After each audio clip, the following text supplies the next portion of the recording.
Halo, assalamualaikum warahmatullahi wabarakatuh. Sebelumnya perkenalkan, nama saya Nur Cahya dengan NIM 5111201288. Di sini kami dari kelompok 4 akan mempresentasikan hasil penelitian kami yang berjudul Reaksi Pasar Terhadap Kenaikan Bank Indonesia 7 Days Reverse Repo Rate pada tanggal 22 Desember 2022. Event study pada saham perbankan dalam indeks LQ45.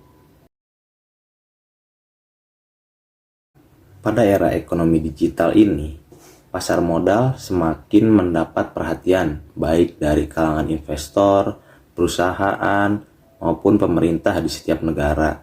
Di beberapa negara, pasar modal menjadi sumber kemajuan negara, sehingga dengan berkembangnya pasar modal akan mendorong kemajuan ekonomi. Menurut Tandelilin pada tahun 2010, pasar modal adalah tempat pertemuan antara penawaran dengan permintaan efek atau surat berharga. Pasar modal sebagai wadah para pelaku pasar, yaitu individu-individu atau badan usaha yang mempunyai kelebihan dana atau surplus fund, melakukan investasi di dalam surat berharga yang ditawarkan oleh emiten atau perusahaan yang memerlukan dana. Nah, di pasar modal ini, informasi memegang peranan yang sangat penting. Adanya informasi baru dalam pasar modal akan mempengaruhi harga saham perusahaan dan lebih lanjut akan mempengaruhi pengambilan keputusan oleh investor. Konsep kandungan informasi suatu peristiwa membahas bagaimana pasar merespon informasi-informasi yang masuk dan bagaimana informasi tersebut selanjutnya bisa mempengaruhi pergerakan harga sekuritas. Menurut hipotesis pasar efisien, harga aset di dalam penelitian ini harga saham apabila terdapat informasi baru maka akan dapat mengubah keseimbangan pasar. Hal itu juga menandakan bahwa pasar adalah pasar yang efisien bentuk setengah kuat. Berdasarkan hal tersebut, maka hipotesis yang dikembangkan dalam penelitian ini adalah yang pertama, hipotesis pertama, terdapat abnormal return yang signifikan pada hari di sekitar pengumuman kenaikan suku bunga pada tanggal 22 Desember 2022. Hipotesis yang kedua, terdapat perbedaan average abnormal return sebelum dan sesudah kenaikan suku bunga pada tanggal 22 Desember 2022. Sekian dari saya, terima kasih. Perkenalkan, nama saya Safia Sabila dengan NIM 5111201286. Di sini saya akan menjelaskan tentang tinjauan pustaka. Yang pertama itu ada teori pasar efisien. Menurut Fama 1970 menyatakan bahwa pasar yang efisien berarti harga saham setiap saat sepenuhnya mencerminkan informasi yang ada. Pasar dikatakan efisien jika harga saham yang berada pada pasar tersebut dapat menyesuaikan dengan cepat terhadap informasi yang ada. Jadi investor dapat mengambil keuntungan dari kecepatan informasi tersebut. Lalu menurut Brown, pada tahun 1988, rasionalitas dalam pasar keuangan menunjukkan informasi yang tersedia dalam membangun sekuritas bahwa investor menggunakan semua harga dengan tepat. Lalu menurut Zacharias tahun 2020, hubungan antara harga sekuritas dengan informasi merupakan kunci utama untuk mengukur pasar yang efisien. Selanjutnya di sini ada BI 7-Day Reverse Repo Rate. Nah, Bank Indonesia ini melakukan penguatan kerangka operasi moneter dengan mengimplementasikan suku bunga acuan atau suku bunga kebijakan baru yaitu BI 7-Day Reverse Repo Rate. Nah, yang berlaku efektif sejak 19 Agustus tahun 2016. Nah, BI 7-Day Reverse Repo Rate ini menggantikan BI Rate. Nah, instrumen BI 7-Day Reverse Repo Rate ini digunakan sebagai suku bunga kebijakan baru karena dapat secara cepat gitu ya mengaruhi pasar uang, perbankan dan sektor real. Nah, instrumen BI 7-Day Reverse Repo Rate ini sebagai acuan yang baru memiliki hubungan yang lebih kuat ke suku bunga pasar uang. Nah, sifatnya itu transaksional atau diperdagangkan di pasar dan mendorong pendalaman pasar keuangan, nah khususnya penggunaan instrumen repo. Lalu selanjutnya di sini ada event study.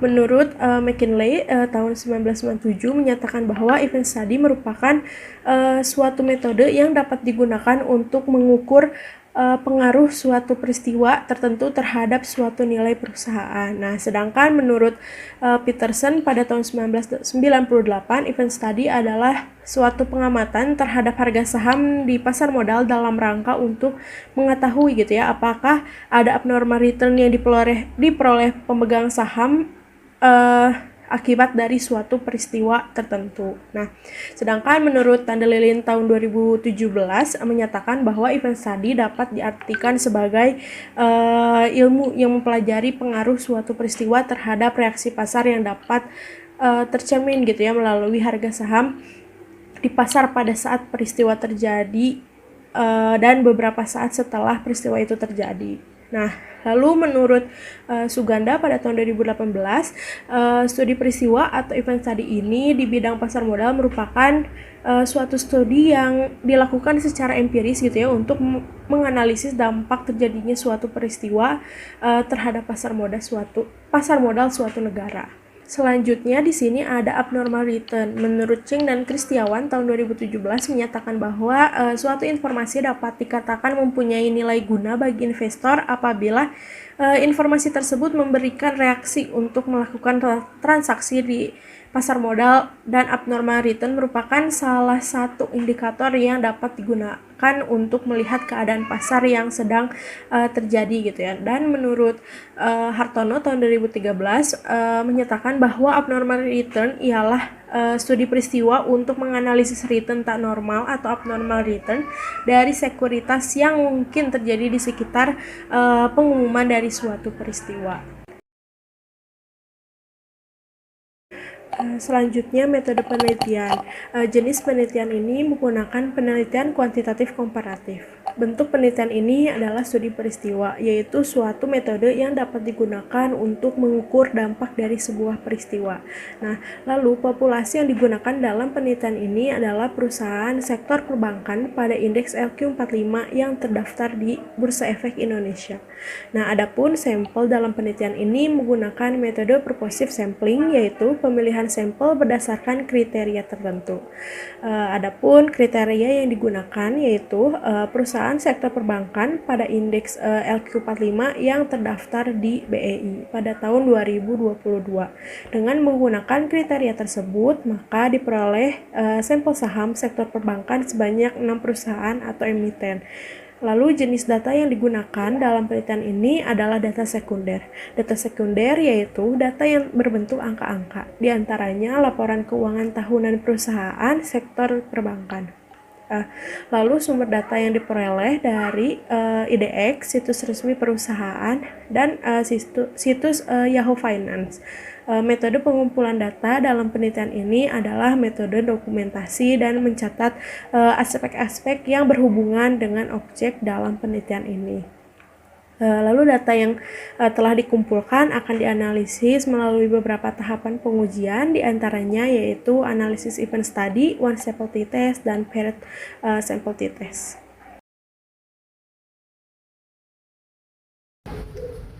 Selanjutnya, perkenalkan, nama saya Maulani Puji Lestari dengan NIM 5111201285, izin merepresentasikan mengenai hasil dan pembahasan dari perhitungan yang telah kami lakukan.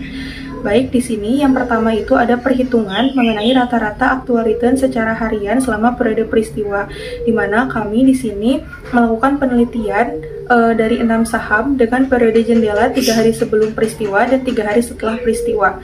Nah, dalam tabel ini disajikan actual return-nya dari saham dengan kode BBCA, BBNI, BBRI, BBTN, BMRI, dan BRIS. Nah, di sini datanya itu ada yang bernilai negatif, ada yang bernilai 0, dan ada yang bernilai positif. Jadi datanya itu bervariasi. Nah, adanya actual return bernilai negatif itu berarti mencerminkan harga saham untuk sekuritas KI pada hari ke-T itu lebih rendah dibandingkan dengan periode sebelumnya atau T-1. Sedangkan actual return yang bernilai 0 mengartikan harga sahamnya itu tetap antara periode T dengan periode T-1. Nah, sementara actual return yang bernilai positif itu berarti mencerminkan terdapat peningkatan harga saham sekuritas dari periode sebelumnya dengan periode yang hari ini atau periode T. Nah, di sini disajikan hasil perhitungan rata-rata actual return-nya. Selanjutnya, setelah menghitung rata-rata actual return, kami menghitung juga expected return-nya dengan menggunakan market adjusted model atau model yang disesuaikan dengan pasar yang disajikan dalam slide berikut ini. Nah, di sini itu kami menggunakan market model ya, tadi menggunakan IHSG. Jadi kita menggunakan return pasar harian yang diperoleh dari perhitungan IHSG pada waktu ketek. Nah, berikut merupakan hasil perhitungan dan pergerakan expected return-nya. Di dalam tabel ini disajikan IHSG dari mulai tanggal 19 Desember 2022 hingga 27 Desember 2022 atau dari mulai T-3, T-2, T-1, T0, T+1, T+2, dan T+3. Nah, sekian perhitungan dari saya, pembahasan dari saya. Untuk slide selanjutnya akan dijelaskan oleh rekan saya. Terima kasih. Assalamualaikum warahmatullahi wabarakatuh. Perkenalkan, nama saya Destianti Rahayu Putri dengan NIM 511201287. Baik, selanjutnya saya akan menjelaskan hasil perhitungan rata-rata abnormal return sebelum dan sesudah peristiwa. Pada T-3 tanggal 19 Desember 2022, ARR-nya itu sebesar min 0,0137. Pada T-2 tanggal 20 Desember 2022, ARR-nya itu sebesar min 0,0016. Pada T-1 tanggal 21 Desember 2022, ARR-nya itu sebesar 0,0003. Pada T0 atau pada hari kejadian yaitu tanggal 22 Desember 2022, ARR-nya itu sebesar 0,0118. Lalu pada T+1 yaitu tanggal 23 Desember 2022, ARR-nya itu sebesar 0,0094. Pada T+2 tanggal 26 Desember 2022, ARR-nya itu sebesar 0,0169. Pada T+3 yaitu tanggal 27 Desember 2022, ARR-nya itu sebesar min 0,0160. Kemudian untuk hasil dan pembahasan selanjutnya yaitu uji one sample t-test, di mana untuk t-tabel itu didapatkan dari df sama dengan n yaitu jumlah data dikurang k yaitu jumlah variabel. Lalu dilihat pada t-tabel dengan nilai signifikansi 0,05, maka didapatkan nilai t-tabelnya itu 2,021. Berdasarkan penjelasan tersebut, maka dapat diketahui bahwa pada hari sekitar peristiwa tidak terdapat abnormal return yang signifikan. Hal ini dikarenakan seluruh nilai signifikansi mulai dari T-3 sampai T+3 itu lebih dari 0,05, maka dapat disimpulkan bahwa pasar tidak merespon informasi pada hari sekitar pengumuman kenaikan BI 7-day reverse repo rate.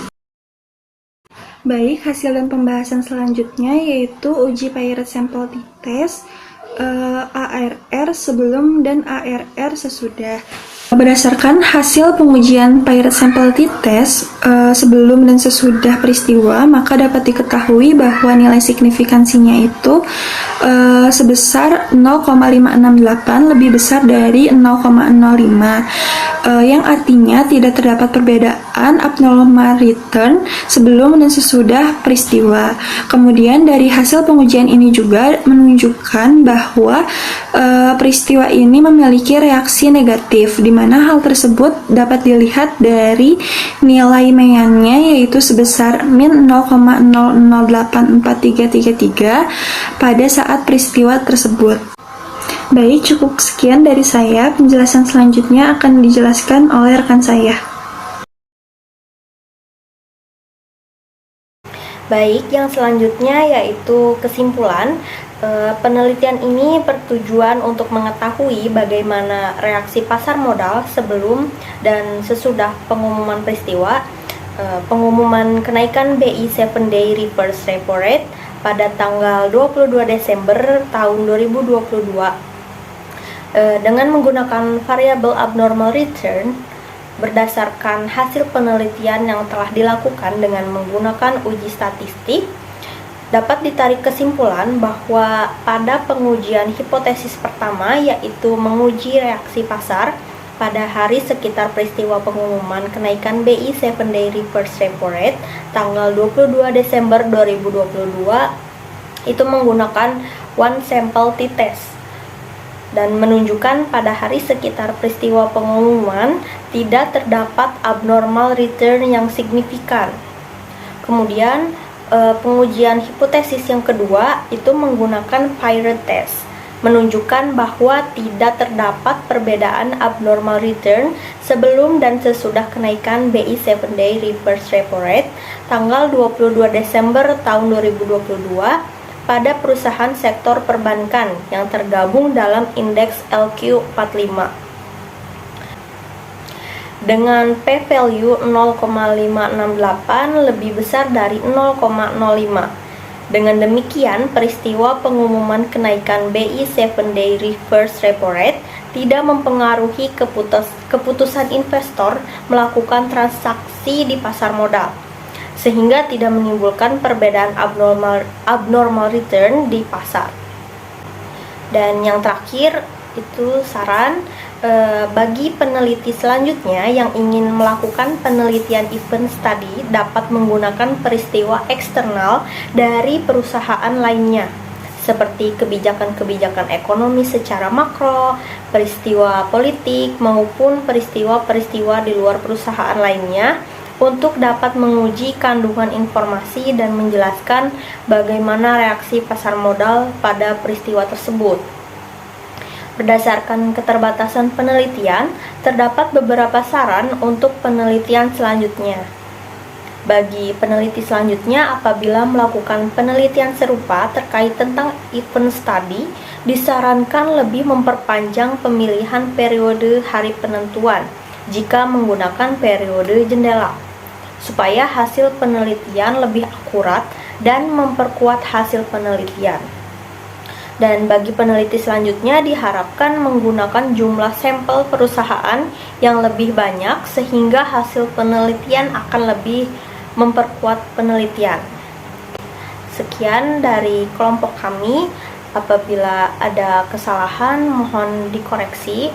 Wabillahi taufiq wal hidayah. Wassalamualaikum warahmatullahi wabarakatuh.